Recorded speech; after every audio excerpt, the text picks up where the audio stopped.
오늘은 음녀와 짐승의 그 운명이 어떻게 될 것인가 하는 겁니다. 음녀는 우리 지난주에 살펴보았듯이 세상입니다. 로마고 바벨론이고 세상입니다. 짐승은 음녀의 지배를 받고 있는 어떤 세력들, 이런 것들을 의미합니다. 우리가 신앙생활 할 때 제일 어려운 게 뭐냐면은 세상을 어떻게 바라봐야 되느냐, 세상을 어떻게 바라봐야 되느냐. 세상은 죄이기 때문에 무조건 피해야 된다, 관계 끊어야 된다. 은둔주의죠. 아니다. 우리는 구원받고 하나님 백성 되었으니까 세상에 어떻게 하든지 잘 적응해서 살아가야 된다. 세상에 동화되는데 이것은 세속주의입니다. 그래서 신앙은 은둔주의도 안 됩니다. 세속주의도 안 됩니다. 그러면 어떻게 살아가야 됩니까?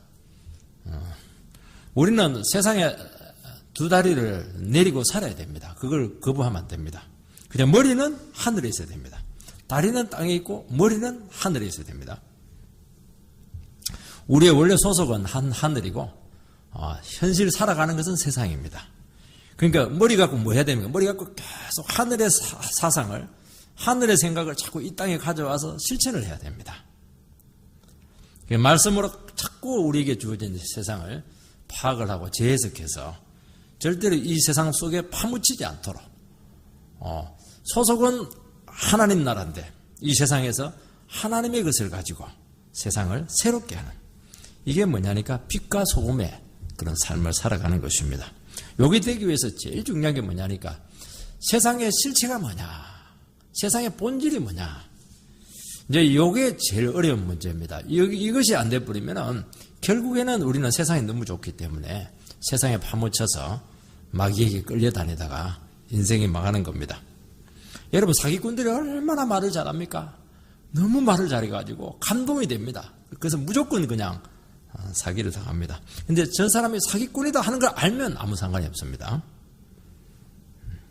계시록을 받아보던 성도들은 로마라고 하는 거대한 세상에서 믿음으로 살아가야 됩니다. 늘 얘기했지만은 로마라고 하지 않고 바벨론이라 그렇게 합니다. 로마라 하고 이러면 로마를 비판하니까 체포해 가기 때문입니다. 그게 이제 큰 음료로 그렇게 나타나고 있고, 오늘날로 말하면 세상입니다. 그러니까 로마를 거부하면서 살아갈 수가 없습니다. 황제 숭배를 거부하면 핍박입니다. 그러니까 문제는 핍박당하죠. 모진 고통당하죠. 경제적인 그런 능력을 다 잃어버리게 되는데, 이게 뭐 로마가 너무 강하니까 언제 끝날지 알 수가 없습니다. 요한 사도는 이미 로마의 정체를, 큰 음료의 정체를 지난주에 우리가 드러내었습니다. 정체만 드러내었지 오늘 말씀에서는 뭐냐, 그러면 이 드러난 이 로마의 정체, 세상의 정체가 결국에는 어떤 역사 과정을 거쳐서 망하게 되는가, 그 파노라마처럼 그 전모를 오늘은 말씀해 줍니다. 정체를 밝히고 그것이 결국에는 역사 과정 속에서 어떤 루트를 거쳐서 멸망하느냐, 요거까지 알면은 우리가 세상에 속지 않습니다. 이 세상이 아무리 대단해도 한시적이고 언젠가는 망한다는 것이 세상의 한결같은 신학입니다. 이 세상은 진리를 대적하고 예수를 대적하기 때문에 하나님을 대적해서 생존할 수가 없습니다. 멸망합니다. 이 거대한 악의 세력도 결국에는 하나님의 다스림 안에 있다. 아무리 거대하게 보이고 대단하게 보일지라도 두려워하지 말고 끝까지 주님 바라보면서 예수님께 다 의지해서 붙들려서 걸어가게 되면 절대로 우리를 멸망시킬 세력은 없다. 그 말씀을 꼭 믿으시는 은혜가 있게 되기를 바랍니다. 첫 번째는 이 짐승의 실체가 나타납니다. 계시록에 보면 상징이 많이 나타납니다. 참 어렵습니다. 뭐 그렇게 복잡하게 하냐. 이 상징이라고 하는 것은 어떤 현상이나 사건을 이미지나 상을 통해서 한순간에 그 뜻과 의미를 딱 보여주는 겁니다. 딱 펼쳐주는 겁니다. 그래서 우리 속에 상이 딱 찍힙니다. 순간적으로. 그런데 이 상징은 철저히 뜬구름이 아니고 실제 현실에 뿌리를 두고 있습니다. 그리고 현실만 뿌리를 두는 것이 아니고 역사 현장 가운데 보편적으로 일어나는 그 현상들, 이런 것들을, 그런 것들로 이제 보편적으로 범위나 의미가 확대가 됩니다. 그때 일어난 그런 상징의 그런 의미들이 계속 우리 가운데, 역사 가운데 보편적으로 일어난다는 것을 보여줍니다. 예를 들면은 이 바벨론이라고 하는 상징을 통해서 로마라고 하는 그 나라를 우리는 그 상징을 했었습니다. 로마라고 하면은 보안상의 문제가 생깁니다. 그리고 경찰의 눈을 피하기 위해서 로마라 하지 않고 바벨론이다. 바벨론이라 하니까 체포해 갈 수가 없습니다. 바벨론이 망한다. 이미 망했으니까요. 로마가 망한다. 이러면 이제 문제가 심각해집니다. 로마를 바벨론이라고 하는 상징을 통해서 그 상징이죠. 의미가 딱 이렇게 표현이 됩니다. 바벨론은 어떤 상징입니까? 바벨론이라고 하는 나라는 큰 나라였습니다. 하나님 나라를 대적한 대표적인 나라였고 진리의 말씀을 그냥 질식을 시켜버렸습니다. 화려한 문화로 성도들을 유혹하고 세속화시키고 인본주의적인 실체로 완전히 무장되어 있는 그 나라가 바벨론이었습니다. 바벨론하고 로마하고 똑같습니다.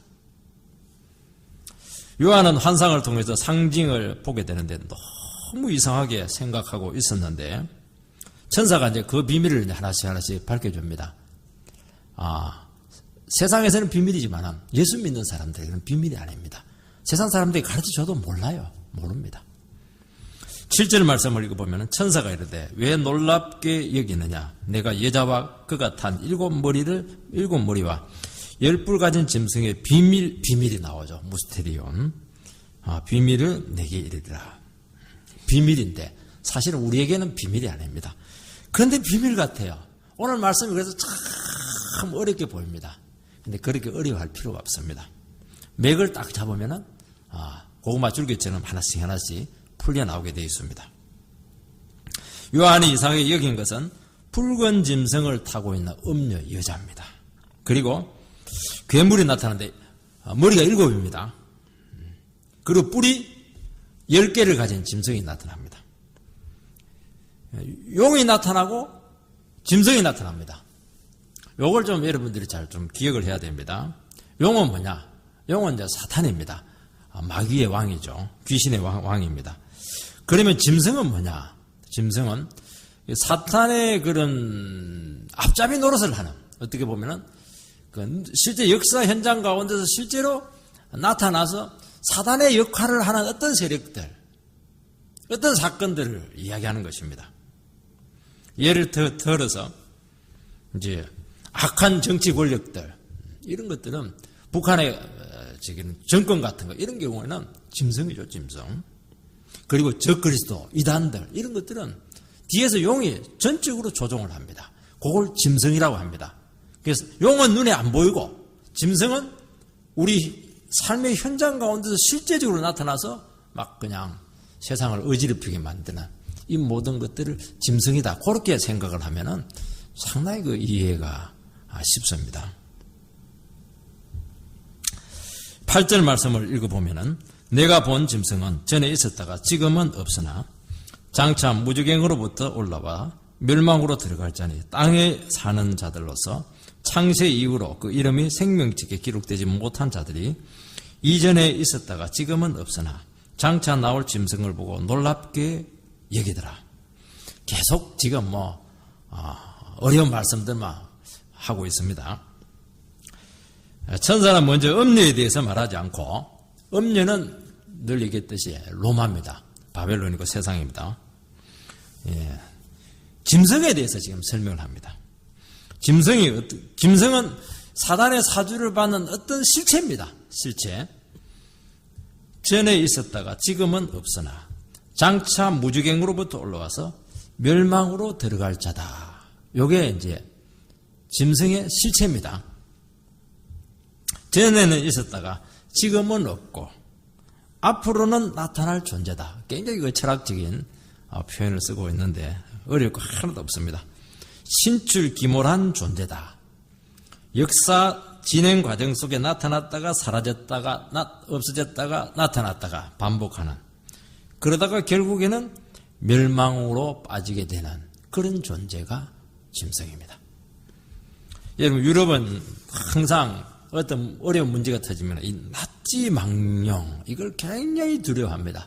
다시 히틀러 같은 존재가 나타나서 유럽을 막 전쟁의 도가니로 넣지 않을까. 그래서 나치 문양들 절대로 쓰지 못하게 하고요. 하이 히틀러! 절대로 이렇게 하면 안 됩니다. 그거 가지고. 경례 그렇게 하면 안 되고. 구호들 일절 금지합니다. 지금도 나치에 협력했던 전력이 있는 어떤 사람들도 지구 끝까지 찾아가서 재판정에 딱 세워놓습니다. 왜냐하면은 그때도 언제 나치 사상을 엄밀하게 퍼뜨릴지 모르기 때문입니다. 왜냐하니까 짐승이었거든요. 히틀러는, 정권은 짐승이었습니다. 일본 정치가들이 야스쿠니 신사 참배를 계속 강행을 합니다. 동아시아에 있는 국가들은 항상 이 문제 때문에 외교적인 마찰을 일으킵니다. 그 이유는 뭐냐니까 언젠가는 또 일본의 군국주의적인 망령이 되살아나서 또 전쟁을 일으키게 될 것이다. 왜냐하면 뒤에 그 악한 영의 역사들이 많기 때문입니다. 또 보면 일본에도 귀신들이 너무 많아요. 이게 두려움들이 있는 겁니다. 우리나라도 그렇고 큰 중국도 마찬가지예요. 그 큰 나라인데도 너무 무서워합니다. 이 거구단지가 1000개나 되고요. 지금 뭐 우길이 막 그냥 일장기가 막 쫙쫙 뻗어나가는, 이거 요즘 굉장히 전에는 그 절대로 등장하지 않았는데 요즘 뭐 심심찮게 지금 등장을 하고 있는데 아베가 지금 이상하게 하고 있습니다.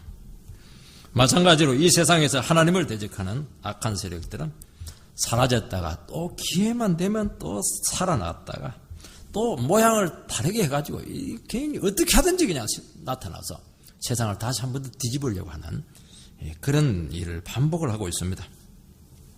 로마라고 하는 정권은 이미 그전에도 있었습니다. 물론 정치 자체가 하나님을 대적한다고는 할 수 없었지만은 그 정권이 하나님을 대적하는 사단의 앞잡이 노릇을 하게 됩니다. 처음에는 안 그랬습니다. 처음에는 안 그랬는데 어느 순간부터 이 로마가 기독교를 핍박하면서 짐승으로 탁 돌변을 합니다. 여러분, 로마는 그전에도 있었습니다. 바벨론 때도 있었었고 페르시아 때도 있었었고 헬라 시대도 있었고 똑같은 겁니다. 모양만 달랐지, 모양만 달랐지 그 나라가 그 나라고 그 나라가 그 나라입니다. 이게 바벨론 때는 다니엘서에 보면 잘 나타납니다. 제국에 있는 식민지를 바벨론화하기 위해서 이스라엘 청년들 데려와가지고 바벨론 그 우상의 이름을 다 따게 하고 우상의 음식을 먹게 합니다. 그리고 바벨론 교육을 시킵니다. 그거 안 따르면은 용광로에 집어넣어 버립니다.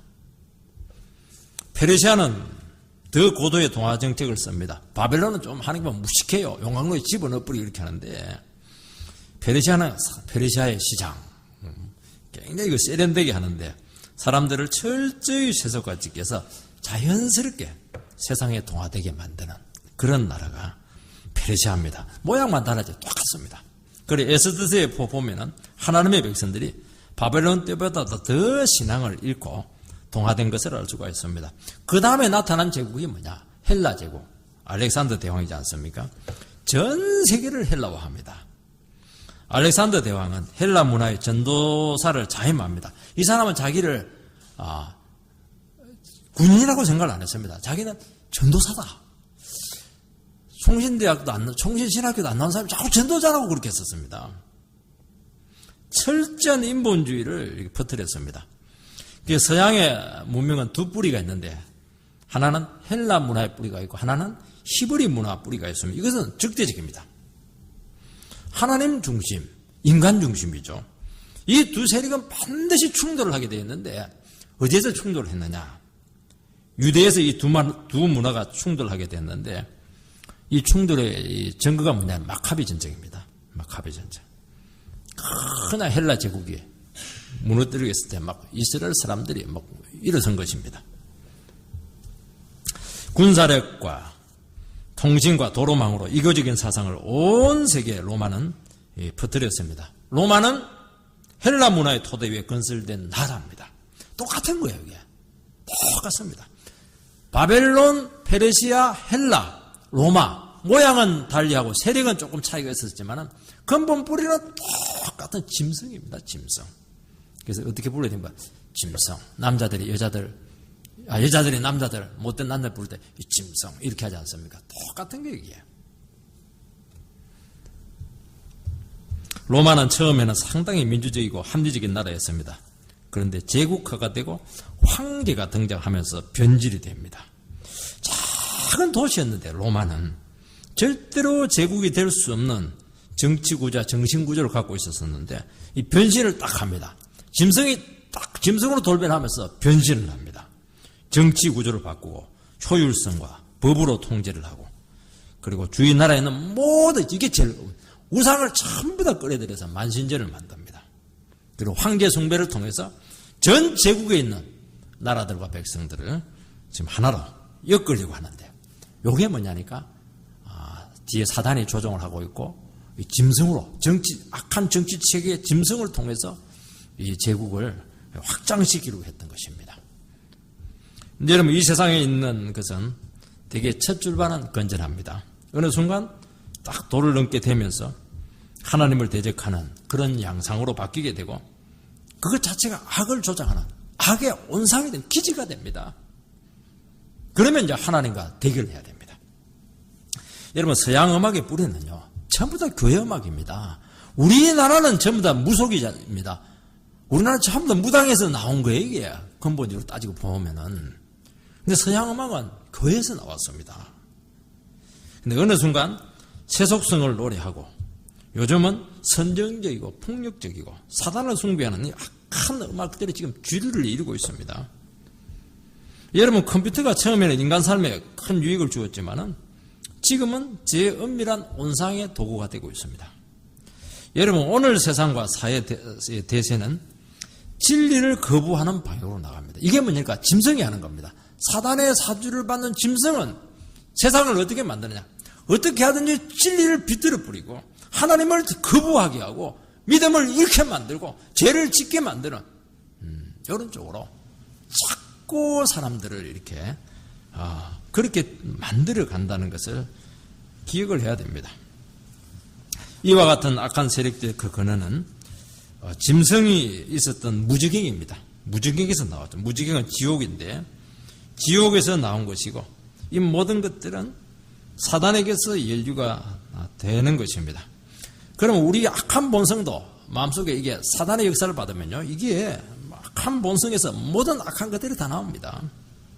결말은 멸망입니다. 여러분 하나님의 진리를 거부한 어떤 정권이나 어떤 문화나 사상도 끝이 비참하다는 것을 말씀하고 있습니다. 땅에 거하는 자들로서 이렇게 되어 있는데 이 세상에 소망을 두고 살아가는 모든 인간들입니다. 창세 이후로 그 이름이 생명책에 기록되지 못한 자들은 한마디로 말하면 불신자들입니다. 그들은 짐승이 다양한 모습으로 출현하는 보고 막 놀라워합니다. 이야 세상에 이런 놀라운 일들이 있구나. 이런 놀라운 음악이 있네. 이런 놀라운 영화가 있구나. 이런 놀라운 사상이 있네. 실체는 모릅니다. 그 뒤에는 짐승인데 그 짐승의 사상을 알지 못하는 것입니다. 모양만 바꾸어서 지금 나타나고 있는데 와 로마 대단하다. 알렉산더 대단하다. 이렇게 하는데요. 실체가 짐승입니다. 그걸 파악을 못한다는 겁니다. 땅에 있는 사람들은 절대로 파악을 못합니다. 그러면 누가 파악을 합니까? 예수 믿는 사람들은 파악을 할 수가 있다는 겁니다. 이 세상은요 항상 새로운 영웅의 탄생을 고대를 하고 열광을 합니다. 요즘은 이 스타라는 이름으로 등장을 합니다. 사람이 마취된 것처럼 열광을 합니다. 사람들은 그것을 통해서 대리 만족을 하고 스타가 뭡니까? 나는 못하지만 인간은 저렇게 멋있을 수 있다. 인간은 저렇게 대단할 수 있다. 영웅들 아닙니까? 그죠? 미국에 보면 처음부터 영화가 영웅으로 다 만듭니다. 그 뒤에 그 사상이 뭐냐? 이 짐승의 사상이라는 겁니다. 람보 막 팍 쏘고 이렇게 하는데 세상에 그렇게 아니 총을 쏘는데 자기가 그걸 쏘고 이렇게 쏘는데 자기는 하나도 안 죽어요. 여기 있는 사람들은 다 죽어. 미리 죽어주더라고요 이게. 영웅을 만드는 겁니다. 세상에 그런 싸움 없어요. 거짓말입니다 그거. 돈 벌려고 하는 겁니다 그거. 저는 그래서 그거 돈 주고 절대로 안 봅니다. 비싼 돈 주고 왜 봐요? 공짜로 보여주면 뭐. 여러분, 성도들은 짐승의 실체, 세상 속에서 다양한 모습으로 변신하고 등장하는 실체를 분별해야 됩니다. 성도는 이게 가능합니다. 왜냐하면 우리는 땅에 소속되지 않기 때문입니다. 세속성, 인본성, 우상성을 볼 수 있어야 됩니다. 그것은 이 세상에 소망 두지 않고 믿음으로 살아갈 때만이, 우리 머리를 하늘에 둘 때만 이게 가능합니다. 땅에 박혀 있으면 절대로 보지 못합니다. 이 세상에 일어나는 일들을 보고 놀라고 열광할 것이 아니고 그 실체를 바라보고 따라가지 않아야 됩니다. 자녀들이 막 아이돌 스타 보고 막 넋을 보고 이렇게 하면 고놈 고고 죄인이다. 네 사기에 봤냐? 이렇게 하면서 그리고 실제로 나중에 보면 또 음주운전 해가지고 잡혀 들어가기도 하고 대마초 피우기도 하고요. 바람도 피우기도 하고. 짐승이에요, 짐승. 이게. 그걸 모르고 막 정신을 못 차립니다, 이게. 아직도 세상이 너무 재미있고 살만하다면은, 생각을 해야 됩니다. TV 보면 막 시간 가는 줄도 모르고, 푹 빠져서, 동해물과 백두산이 막 몇 분 돌아올 때까지 부르고, 미국 국가까지 막 듣고 이렇게 하면 곤란합니다, 그거. 여러분, 세상에 재미없는 것이 돼야 되고, TV만 틀면 이게 졸음이 자꾸 와서 빨리 자버리고 이렇게 돼야 되는데, 성경책만 들면 막 그렇게 졸리고, 기도를 하면 그대로 수면에 빠져버리고, 그러면 굉장히 곤란하지 않겠어요? 그렇게 해서 어떻게 짐승을 하고 싸워서 이기겠습니까? 오늘날 예수 믿는 사람들도요, 세상은 그래요. 살기가 힘드니까 전부 다 한탕주의입니다.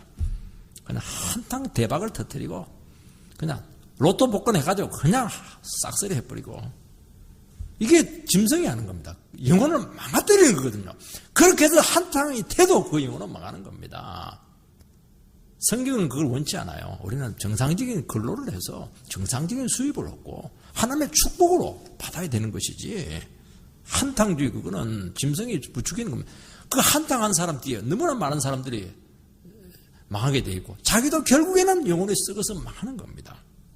그걸 볼 수 있는 눈을 가져야 되는데, 예수 믿는 사람들도 여기에 대해서 자유롭지 못하다는 겁니다. 왜 그렇습니까? 머리가 하늘을 향해야 되는데 머리를 하늘에 박아놓고 눈은 땅을 쳐다보기 때문에 그렇게 하는 겁니다. 땅에서 땅 쳐다보면 뭐합니까? 500원짜리밖에 보이는 게 없어요. 얼마 되지 않습니다. 여러분, 오늘 뭐라고 말씀하고 있습니까? 성도는 세상의 실체를 밝히고 그 진정한 의미를 드러내게 될 때, 그때 존재 의미가 있고 빛과 소금이 되는 겁니다. 성도는 어떤 사람입니까? 이제도 계시고 전에도 계셨고 장차 오실 그분만을 의지해야 됩니다. 그분만이 영원하거든요. 주님만이 실권자고 영원히 변치 않고 세상을 주관하다 하는 것을 고백을 하게 될 때, 어떤 변신 가운데도, 세상의 변신 가운데도 우리는 타락하지 않고 휩쓸리지 않고 우리의 길을 끝까지 걸어갈 수 있다고 말씀하고 있습니다. 두 번째는 일곱 머리의 비밀이 나옵니다. 9절 11절 말씀을 보면 지혜 있는 뜻이 여기 있으니 그 일곱 머리는 여자가 앉은 일곱 산이요 또 일곱 왕이라. 다섯은 망하였고 하나는 있고 다른 하나는 아직 이르지 아니하였으나 이르면 반드시 잠시 동안 머무르리라. 전에 있었다가 지금 없어진 짐승은 여덟째 왕이니 일곱 중에 속한 자라. 그가 멸망으로 들어가리라. 이것도 참 또 어렵습니다. 일곱 머리가 또 뭐냐? 일곱 머리의 비밀이 뭐냐? 이 괴물인데, 상징이 어려운데 또 이 상징은 여긴 또 숫자가 또 나와서 더 어렵습니다. 짐승에게 일곱 머리와 열 뿔이 달려 있습니다. 목이 굉장히 아플 것 같습니다. 일곱 머리는 여자가 앉은 일곱 산이요 일곱 왕이다, 그렇게 주석을 달고 있습니다. 일곱 산 이렇게 하면은 이제 뭘 기억해야 되냐면, 로마시가 일곱 구렁으로 되어 있습니다. 일곱 산으로 되어 있습니다. 대구 가면은 도로가 쭉 뻗어있는 게 아니고 이렇게 구불텅구불 되어 있는데, 이게 전부 다 달구벌 다 이렇게 해가지고 구렁이 많아요. 대구 가 보면은. 로마는 일곱 개 산 위에 세워진 도시입니다. 로마시를 상징하는 것입니다. 일곱 왕은 무엇이냐? 이게 이제 오늘 해석의 킴포인트입니다. 세 가지로 해석이 됩니다. 하나는 요한이 살았던 당시 로마 황제들이다, 그렇게 보는 경향이 있습니다. 7왕이 나오는데 5은 망했습니다. 지금 하나가 남아있고 아직 나타나지 않을 왕이 하나 더 있다. 그리고 나서 8째 왕이 또 나타나게 돼야 되는데 앞에 있는 7째 왕들과 속성은 똑같다. 대단한 왕이 될 것이다. 아마 그런 해석을 합니다. 이 짐승의 머리가 왕이다. 짐승의 머리가 왕이다 하는 것은 마귀의 사상과 역할을 한다는 것입니다. 기독교를 적대시하고 성도들을 핍박하는 것이 마귀의 최우선적인 역할입니다. 그 당시 성도들은 황제 숭배 사상으로 심한 핍박을 받고 있었는데 그때 한결같이 등장했던 로마 황제들은 이 정책을 한 사람도 포기하지 않았습니다. 왜냐하면 이게 굉장히 정치적으로 쓸모가 있었거든요. 이 왕권을 강화시키는 데는 최고였습니다. 이게 김일성처럼. 여러분 북한에서 그 우상 숭배는 절대로 없어지지 않습니다. 그거 외에는 북한을 지킬 수 있는 방법이 없습니다. 주체사상. 더 강화시킵니다. 지금 세 번째 그 녀석은 더 지금 강화를 시키고 안 하면 죽여버립니다. 그냥. 주님은 이제 고난이 거의 끝나가고 있다고 말씀하고 있습니다. 7고비 중에서 5고비는 넘겼고 앞으로 올 7도 잠깐이고 그리고 8째는 잘 경계하고 방심하지 마라. 이제 그런 의미로 해석을 합니다. 핍박이 힘들겠지만은 이미 5고비, 그 6고비 지금 끝나가고 있다. 7고비도 별거 아니다. 8고비는 거의 끝난 것이다. 이런 식으로 하면서 잘 참았으니까 끝까지 그 핍박 가운데서 신앙을 잃지 말고 인내하라. 이제 그렇게 해석을 합니다. 성도들이 고난을 당할 때 처음에는 고난으로 오지 않습니다. 고난인 줄도 모릅니다. 시일이 지나고 상황이 점점 어려워지고 장기화되면 참 견디기 어려워집니다. 처음에는 막 어려우면 막 말씀 보고 기도하고 끝까지 주님만 의지하겠습니다. 그렇게 하지만은 자꾸 길어지게 되면 믿음의 막 바닥이 나타납니다. 이 세상에서 제일 어려운 경기가 마라톤인데요. 제가 보니까 고난받는 이 성도의 길이 마라톤보다 훨씬 어렵다는 것을 알았습니다. 마라톤은 그래도 연도에 나와가지고 막 박수를 칩니다. 물도 주기도 하고 힘내라고 그렇게 하기도 하고 그래서 막 거의 쓰러지다가도 막 목구 지짐 생기면 마지막에 힘을 서포트를 내가지고 꼬린 지짐에 탁 들어가면 이게 딱 그 금메달 면류관을 줍니다. 이 고난은요 가면 갈수록 서포트는 그냥 진이 쫙쫙 빠지고 더 어둡고 괴롭고 중도에 자포자기 한 분들이 너무 많습니다. 왜냐니까 꼬린 지점이 보이지를 않아요. 그리고 응원하는 사람이 없습니다. 마귀는 자꾸 포기하라고 합니다. 그런데 이때 고난이 거의 끝나갈 때다 말씀하고 있습니다. 이제 7고비, 8고비 다 넘겼다. 조금만 더 가라. 그렇게 말씀하는 것입니다. 지금이 결정적인 고비라는 것입니다. 끝이 있고 정한 때가 있다. 그렇게 말씀합니다.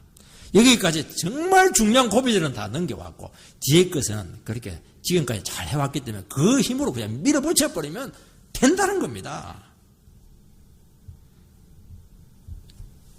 그리고 고난 중에 우리는 할 수 있는 것이 아무것도 없지만은 그 모든 상황도 지금 주님께서 통제하고 있다. 그 7왕들 하나님께서 딱 쥐고 있다는 겁니다. 그리고 더 큰 은혜를 체험할 수가 있고 안전하고 너를 순수하게 만들 것이다. 그렇게 말씀합니다. 주님께서 이런 고난을 주시는 이유가 있습니다. 고난을 통해서 주님을 의지하게 하고 믿음을 사용하는 법을 배우게 하고 기다리는 것이 무엇인지 하나님의 방법으로 하는 것이 무엇인가 하는 것을 깨닫도록 해서 체득하도록 하기 위해서 그 기간을 주는 것이지 일부러 고생시키고 영혼을 망가뜨리기 위해서 그렇게 하는 것이 아니라는 것입니다. 그래서 그 시간도 주님께 조절합니다. 지금 5 멸망했지만 6에서 끝날 수도 있는 것입니다. 왕의 기간이 통치 기간이 잠깐이라는 것을 제위 기간이 짧았다기보다는 고난받을 때는 그 순간이 너무 아득하기 말고 너무 길 것 같은데 지나놓고 보면 참 짧았어요. 어려울 때는 이거 언제 끝나나 하는지 모르겠는데 지나놓고 보면은 참 이게 잠시 잠깐이라는 것을 알게 되고 그때 후회가 됩니다. 내 그때 고생할 때 어려움 겪을 때 그때 제대로 고생을 하는 거고 제대로 훈련을 받는 것인데 그때 그냥 머리 풀고 하나님 막 대들고 죄짓고 이렇게 한 것들은 침체되고 이게 너무 힘든 거예요. 마음이 아픈 겁니다.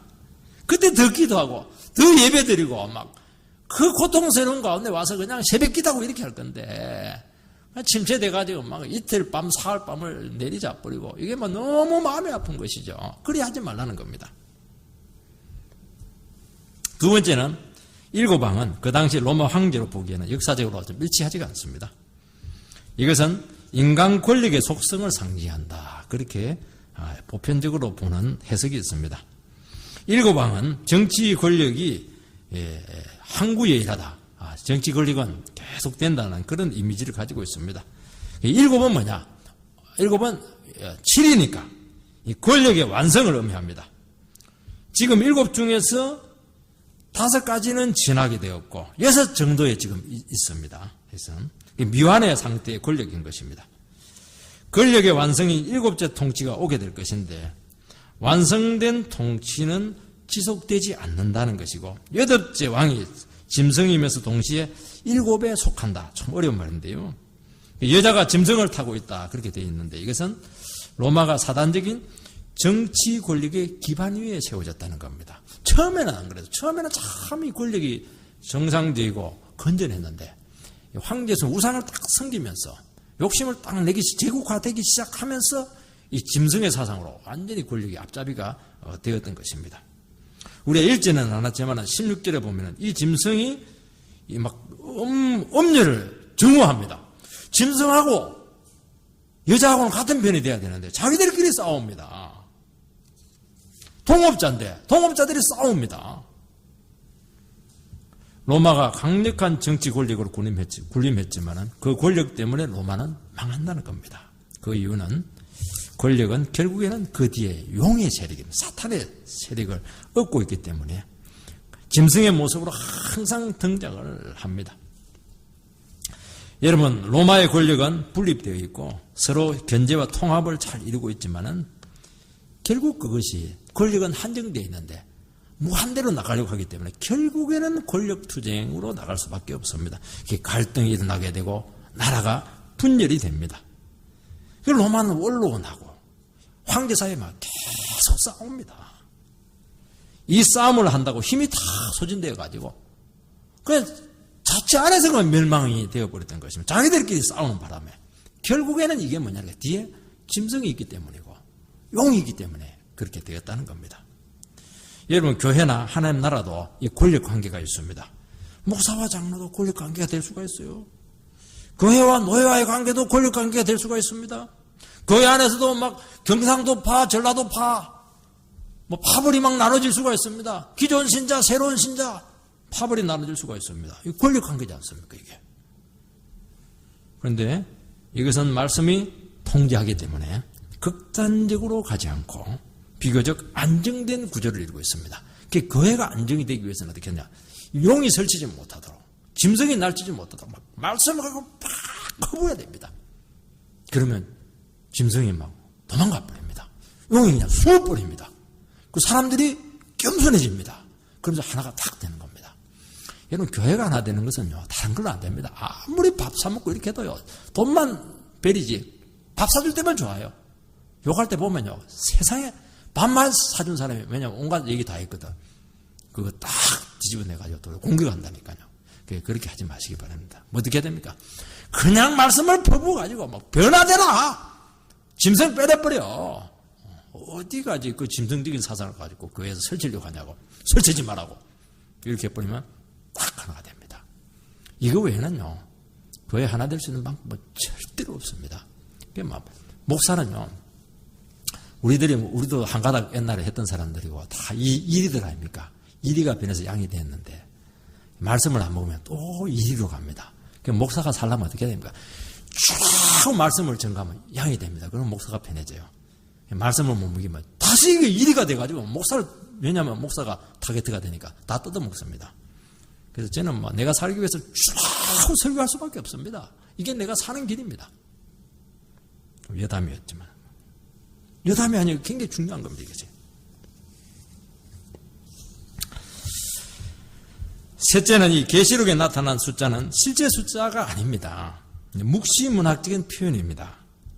이 숫자로 표현하게 되었다고 하는 것은 정말 어마어마하게 중요한 내용이라는 것을 이야기합니다. 불신자에게는 비밀이지만 성도들에게는 비밀이 아닙니다. 이 5왕이 멸망했다고 되어 있는데 이 5은 예수님의 십자가 죽음으로 사단에게 치명타를 입혔다는 것입니다. 이미 망했습니다. 사단은 이미 망했습니다. 짐승은 이미 꼬리를 내렸습니다. 이제 숨은 조금 붙어 있는데 숨만 가닥 하면서 지금 쉬고 있는 겁니다. 이미 성패를 뒤집을 수 없습니다. 근데 1이 지금 남아있어요. 1이 지금 남아있고 7 중에 1은 이제 너무 미미한 세력입니다. 1억 원을 이제 빚을 졌습니다. 근데 빚 갚으세요. 이렇게 하는데 저는 1,000만 원밖에 없습니다. 그러면 이걸 받아야 되느냐 말아야 되느냐 혼동이 됩니다. 근데 빚 갚으세요. 저는 1,000원밖에 없습니다. 그거는 아무 의미가 없는 겁니다. 그러니까 1이 남았다고 하는 것은 의미가 없는 거예요. 이거는 미미한 겁니다. 힘이 안 되는 겁니다. 결정타를 맞았기 때문입니다. 근데 눈에 보이기에는 너무 큰 소리 치고 세상을 쥐었다 폈다 쥐락펴락 하는 것처럼 보이지만 이 결정타를 맞았기 때문에 1,000원이에요. 1,000원. 1,000원입니다. 미미합니다. 무시하면 됩니다. 이게.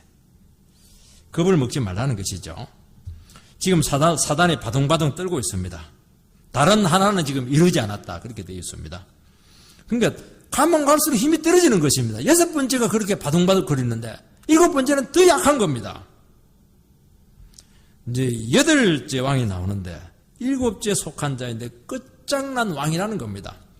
여러분 하나님께서는 세상을 창조할 때 7일 만에 창조합니다. 사실 7일 만에 6일 만에 창조하고 7일째는 안식하십니다. 안식한다고 하는 말이 무슨 말이냐니까 하나님께서 창조하신 것을 보고 만족했다는 겁니다. 참 너무 아름답다는 것이죠. 그러고 나서 또 8일이 됩니다. 그건 의미가 없습니다. 계속 그게 반복된다는 것을 이야기하는 것입니다. 반복된다. 그러니까 8이라고 하는 숫자는 영원성을 이야기합니다. 계속 영원성입니다. 영원성. 결정타를 맞은 놈이 최후에 다시 나타나서 좀 발악을 하긴 하지만은 요 놈은 영원히 망할 놈입니다. 이 결정타를 맞은 놈이 최후의 성도들을 한 번씩 일어나서 괴롭힐 것이지만은 영원한 불못에 들어갈 그런 상황이다 하는 것을 기억하는 거죠. 그래서 놀라지 말라는 것입니다. 두려워하지 말고 우리는 이긴 싸움을 하는 것이고 주님 딱 바라보고 의지하고 가면은 그냥 우리가 그냥 말씀으로 기도 한번 해버리면 기도하면 이런 유가 나간다 그렇게 말씀하지 않습니까? 다 이깁니다. 왜 못 이깁니까?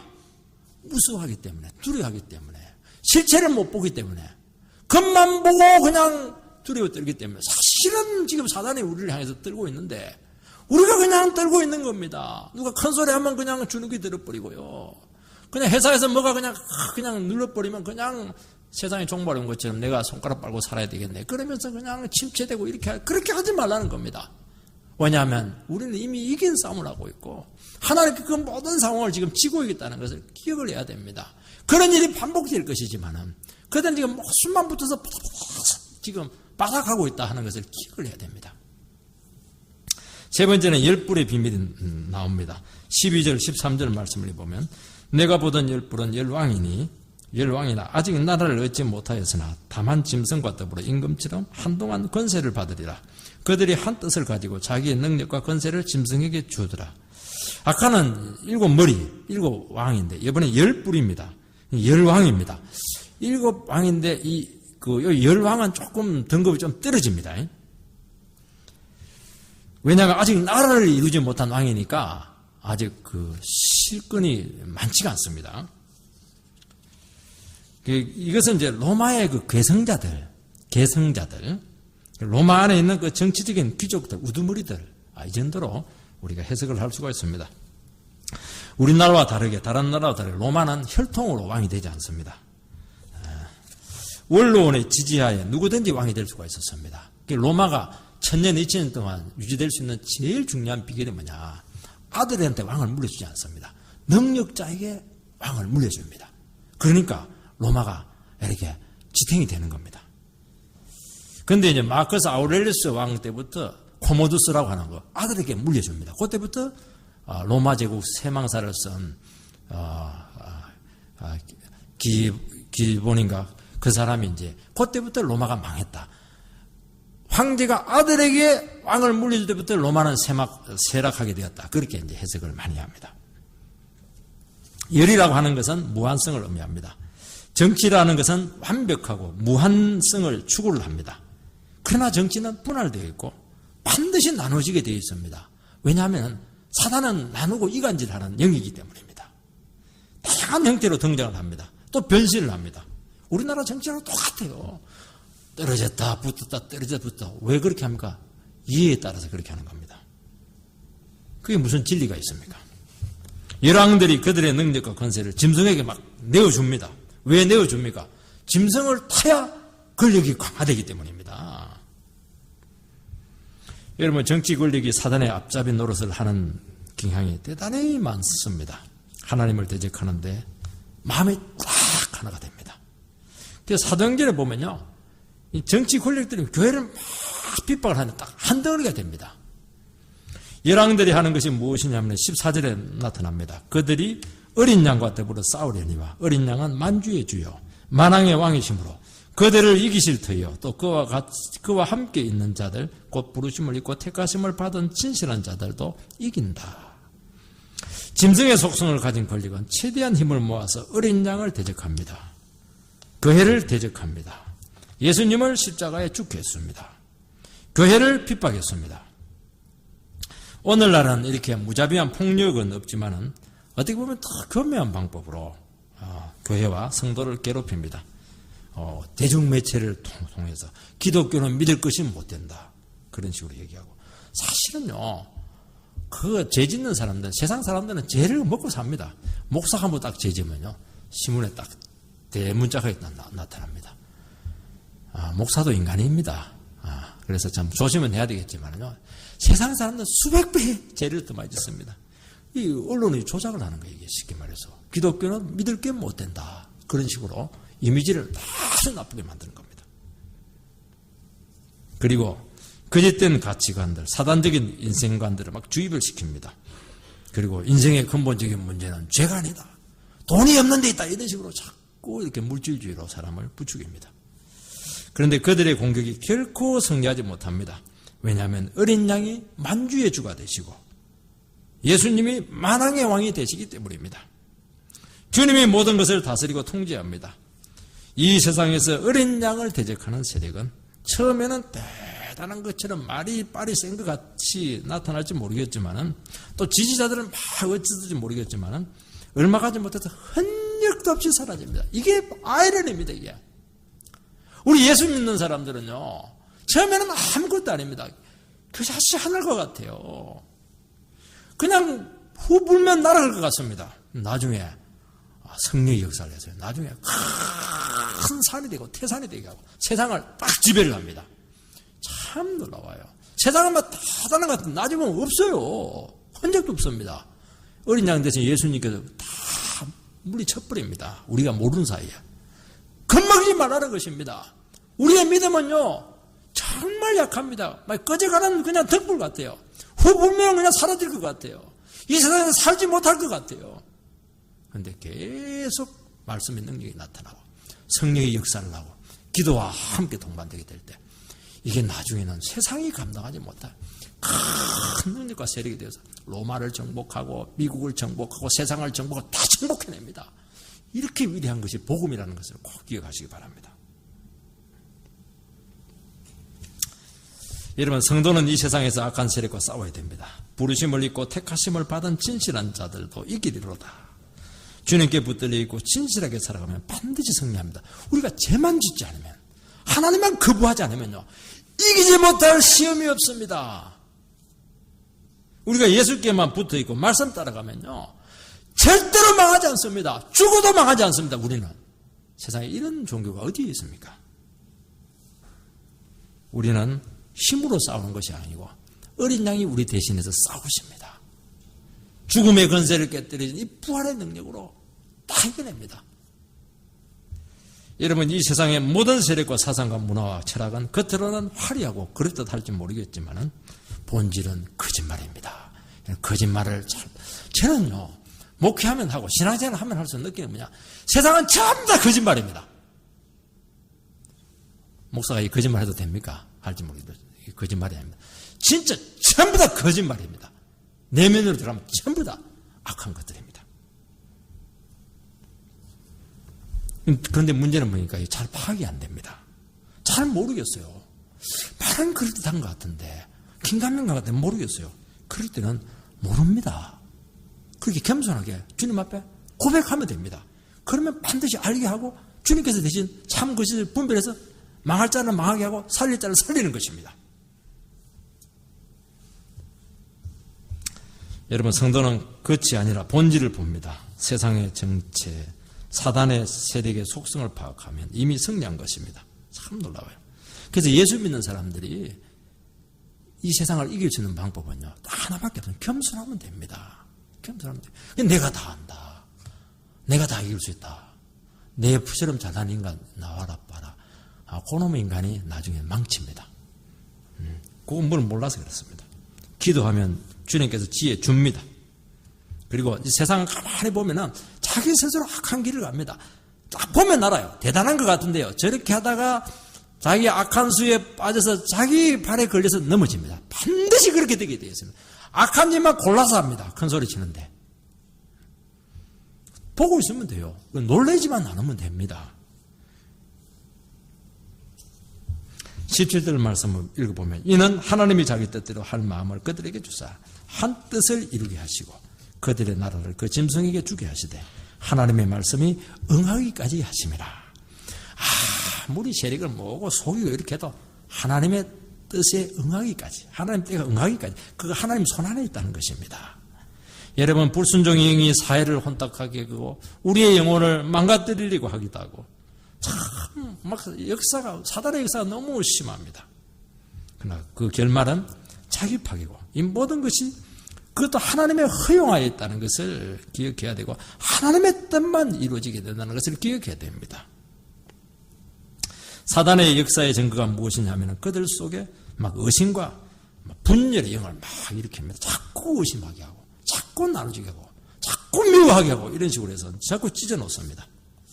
그동안 성도들은 악의 세력 뒤에서 역사하시는 하나님의 손길을 보고 끝까지 진리에 충성해야 됩니다. 뭐만 봐야 됩니까? 그 돌아가는 상황 보면 안 되고, 하나님께서 이 가운데 역사한다 알고, 하나님 한 번만 딱 보고 말씀만 딱 붙들고, 이것은 진리다, 이것만이 옳다, 그냥 믿음으로 그냥 초질가 나가시기 바랍니다. 그럼 하나님께서는 다 정리합니다. 하나님의 때 안에서 다 이루어지게 되어 있습니다. 걱정하지 마시기 바랍니다. 오직 주님의 나라가 영원하고 성령의 역사만이 우리의 살 길임을 고백하는 귀한 성도들 되시기를 주의 이름으로 축원드립니다.